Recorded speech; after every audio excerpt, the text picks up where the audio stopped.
Samare pa ma pa ga ma re samare pa sa sa sa re re re pa pa ga ga ma ma re re sa sa sa ga sa ma ma ma re re re pa pa ga ga ga ma ma ma re re re sa sa sa ni sa. ಎಲ್ಲರಿಗೂ ವಂದನೆಗಳು. Beyond academics, Lochana, Sirsi Lions Club, Sirsi Rotary Club, Sirsi Lions ಶಿಕ್ಷಣ ಸಂಸ್ಥೆಗಳ ಸಹಯೋಗದಲ್ಲಿ ಮೂಡಿ ಬರುತ್ತಿರುವ ಈ ವಿಶೇಷ ಕಾರ್ಯಕ್ರಮಕ್ಕೆ ತಮಗೆಲ್ಲರಿಗೂ ಲಯನ್ಸ್ ಪ್ರೌಢಶಾಲೆಯ 10ನೇ ತರಗತಿಯ ವಿದ್ಯಾರ್ಥಿನಿ ರಕ್ಷಾ ಹೊನ್ನಾವರ್ ಆದರದ ಸ್ವಾಗತವನ್ನು ಕೋರ್ತಾ ಇದ್ದೇನೆ. ಈ ದಿನದ ಸಂಚಿಕೆಯಲ್ಲಿ ನಮ್ಮ ಜೊತೆ ತಮ್ಮ ಪ್ರೇರಣಾಪೂರ್ಣ ಮಾತುಗಳನ್ನು ಹಂಚಿಕೊಳ್ಳಲಿರುವವರು ನಮ್ಮ ಮಲೆನಾಡಿನ ಹಳ್ಳಿಯ ಕುಡಿ. ಇಂದು MSc ಇನ್ ಕೆಮಿಸ್ಟ್ರಿಯಲ್ಲಿ ಒಂದಲ್ಲ ಎರಡಲ್ಲ 20 ಬಂಗಾರದ ಪದಕಗಳನ್ನು ಪಡೆದು ಎಲ್ಲರ ಮನೆ ಮಾತಾಗಿರುವ ಕುಮಾರಿ ಚೈತ್ರ ಹೆಗಡೆ. ಇವರ ಕಿರುಪರಿಚಯ ಮಾಡಿಕೊಳ್ಳೋಣ ಅಂತಂದರೆ, ಇವರು ನಮ್ಮ ಸಮೀಪದ ಶೀಗೆಹಳ್ಳಿಯವರು. ತಂದೆ ನಾರಾಯಣ ಹೆಗಡೆ, ತಾಯಿ ಸುಮಂಗಲ ಹೆಗಡೆ, ಸಹೋದರ ನರಸಿಂಹ. ಪ್ರಾಥಮಿಕ ಹಂತದ ವಿದ್ಯಾಭ್ಯಾಸಗಳನ್ನು ಕನ್ನಡ ಮಾಧ್ಯಮದಲ್ಲಿ ಕಲಿತು ಪ್ರೌಢಶಾಲಾ ಹಂತದಲ್ಲಿ ಆಂಗ್ಲ ಮಾಧ್ಯಮದಲ್ಲಿ ಕಲಿಯುವ ಸಾಹಸವನ್ನು ಮಾಡಿ ಅದರಲ್ಲಿ ಜಯಶಾಲಿಯಾಗಿ ಮಾರಿಕಾಂಬಾ ಪ್ರೌಢಶಾಲೆಯಲ್ಲಿ SSLC ಪ್ರತಿಶತ 98 ಪಡೆದು ಜಿಲ್ಲೆಗೆ ದ್ವಿತೀಯ ಸ್ಥಾನ ಪಡೆದು ಶಾಲೆಗೆ, ತಾಲೂಕಿಗೆ, ಜಿಲ್ಲೆಗೆ ಹೆಸರನ್ನು ತಂದವರು. MES ಚೈತನ್ಯ PU ಕಾಲೇಜಿನಲ್ಲಿ PUC ಕಲಿಕೆ ಪ್ರತಿಶತ 95 ಅಂಕಗಳನ್ನು ಪಡೆದು ಯುವರಾಜ ಕಾಲೇಜಿನಲ್ಲಿ BSc ಕಲಿಕೆ, ಅಲ್ಲಿಯೂ ಪ್ರತಿಶತ 92 ಅಂಕಗಳೊಂದಿಗೆ 2019ರಲ್ಲಿ ಗೋಲ್ಡ್ ಮೆಡಲ್ ವಿಜೇತೆ. ನಂತರದಲ್ಲಿ MScಯಲ್ಲಿ 9.1 CGPA ಪಡೆದು ಮೈಸೂರು ಯೂನಿವರ್ಸಿಟಿಯ 20 ಬಂಗಾರದ ಪದಕಗಳನ್ನು ಪಡೆದ ಸಾಧನೆ ಚೈತ್ರಕ್ಕನದ್ದಾಗಿದೆ. 2018ರಿಂದ 2020ರವರೆಗಿನ ಶೈಕ್ಷಣಿಕ ಸಾಲಿನಲ್ಲಿ ಒಟ್ಟಾರೆ ಹೆಚ್ಚಿನ ಅಂಕಗಳನ್ನು ಪಡೆದ ಹಿನ್ನೆಲೆಯಲ್ಲಿ 11 ಬಂಗಾರದ ಪದಕಗಳು ಬಂದರೆ ಆರ್ಗ್ಯಾನಿಕ್, ಇನಾರ್ಗ್ಯಾನಿಕ್, ಫಿಸಿಕಲ್ ಕೆಮಿಸ್ಟ್ರಿ ಇವುಗಳಲ್ಲಿ ತಲಾ 3 ಬಂಗಾರದ ಪದಕಗಳನ್ನು ಪಡೆದ ಹೆಮ್ಮೆ ಇವರದ್ದು. ಹಾಗೆ ನೋಡಿದರೆ ಇವರ ಕೌಟುಂಬಿಕ ಹಿನ್ನೆಲೆ ಏನು ಅಂತಹ ಹೇಳಿಕೊಳ್ಳುವಂಥದ್ದಲ್ಲ. ಕೃಷಿಕರ ಕುಟುಂಬ, ತಾನು ಬಂದ ಹಿನ್ನೆಲೆ, ತಂದೆ ತಾಯಿಯ ಉತ್ತೇಜನ, ಸತತ ಪರಿಶ್ರಮ ತನ್ನ ಈ ಸಾಧನೆಗೆ ಮೂಲ ಕಾರಣವೆನ್ನುವುದು ಅವರ ಅಂಬೋಣ. ಈಗ ತಮ್ಮ ಇನ್ನೂ ಹೆಚ್ಚಿನ ಸಾಧನೆಗಾಗಿ PhD ಕಲಿಕೆಯ ನಿರ್ಧಾರವನ್ನು ಕೈಗೊಂಡಿರುವ ಚೈತ್ರಕ್ಕ ಸದ್ಯಕ್ಕೆ ಮೈಸೂರಿನ ಯುವರಾಜ ಕಾಲೇಜಿನಲ್ಲಿ ಅತಿಥಿ ಉಪನ್ಯಾಸಕಿಯಾಗಿ ಕಾರ್ಯನಿರ್ವಹಿಸುತ್ತಿದ್ದಾರೆ. ಬನ್ನಿ, ವಿದ್ಯಾರ್ಥಿ ಲೋಕಕ್ಕೆ ಮಾದರಿಯಾಗಿ ನಮ್ಮ ನಡುವೆ ಇರುವಂತಹ ಚೈತ್ರಕ್ಕನ ಮಾತುಗಳನ್ನು ಆಲಿಸೋಣ. Hello everyone, my name is Chaitra Narayan Hegde. I am MSc in Chemistry graduate from the University of Mysuru. In this video session, I am going to give little information regarding carbon footprint. We think that we are getting developed or we are getting civilized day by day. But in fact, the development is going in the direction to destroy environment. The development in each and every field has its own effect on environment. For example, industrialization. Along with all the good things, industrialization also has some life-threatening consequences like global warming, greenhouse effect, air pollution, etc. The emission of the harmful gases like oxides of nitrogen, oxides of sulfur, carbon dioxide, carbon monoxide, methane, and other gases is polluting the environment, and it's also increasing the temperature of the earth. And greenhouse effect is the major reason behind global warming. These gases can be released into the environment in two ways. The first way is due to natural phenomenon like volcanoes or due to forest fires, and the second one is due to anthropogenic activities.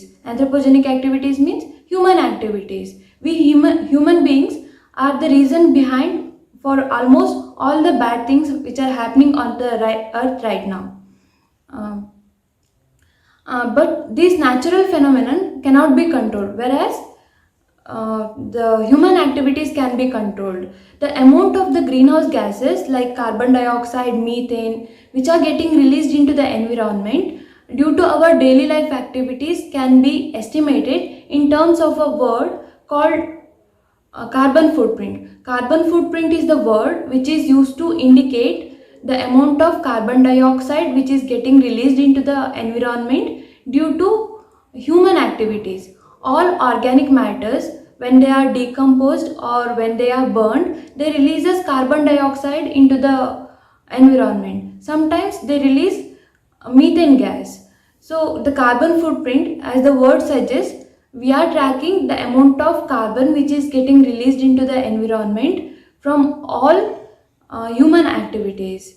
So the carbon footprint is to determine the amount of carbon dioxide which is getting released into the environment due to human activities. The carbon footprint value, it can be calculated for each person or for each organization or for each geographical area or for a nation.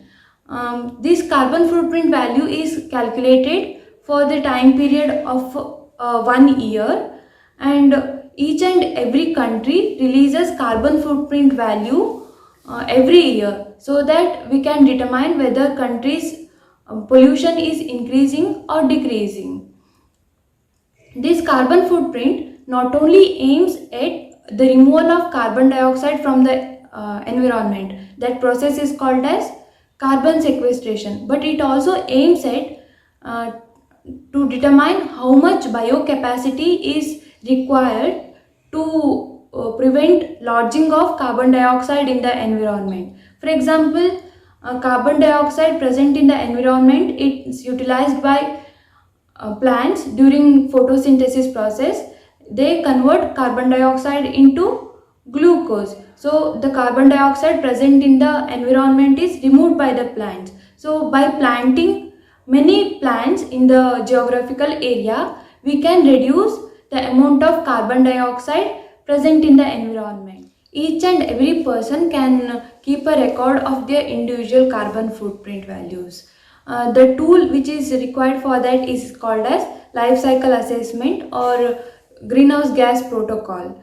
For each and every commodity or every goods that you burn, there will be estimated amount of carbon dioxide release. For example, if you burn 1 liter of the petrol, there will be release of around 2 kg of carbon dioxide. If you go on a ride, car drive for 100 kilometer, you will need around 7.5 liters of diesel. So if you drive for 100 kilometers, there will be release of 7.5 into 2, that is equals to 15 kg of carbon dioxide.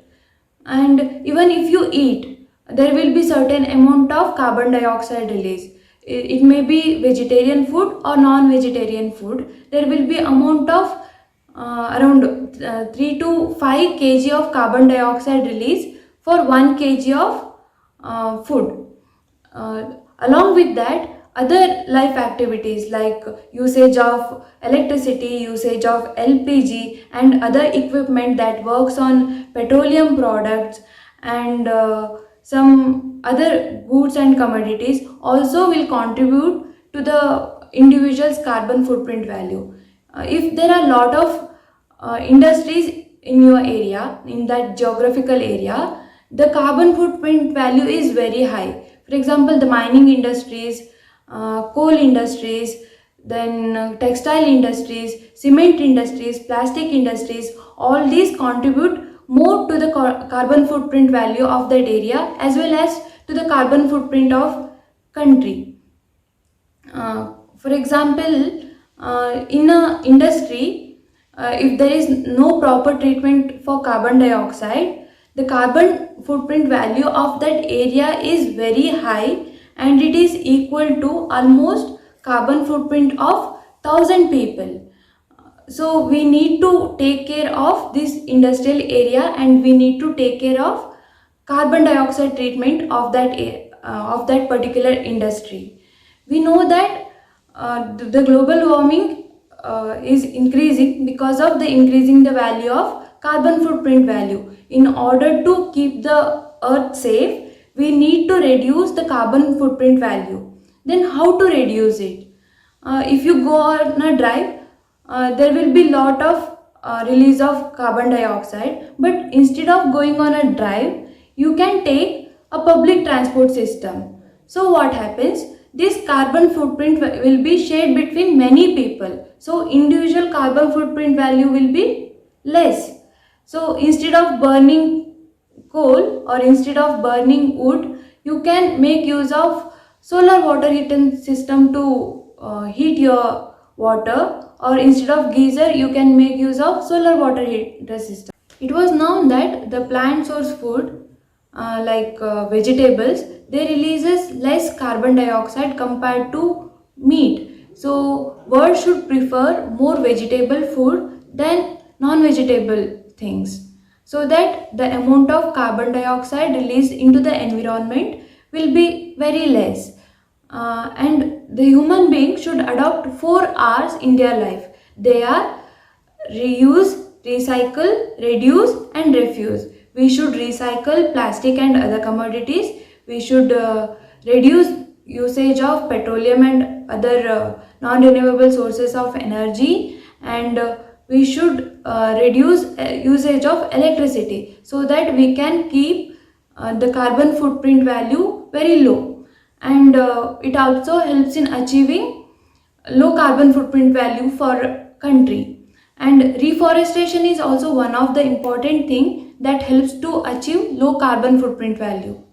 For example, just by changing your lifestyle or just by changing the system, you can contribute more to country's footprint value, and we can save the world from global warming. If anyone wants to conduct a survey or anyone wants to keep a record of their individual carbon footprint value, you can use the website called tatapower.com or carbonfootprint.com.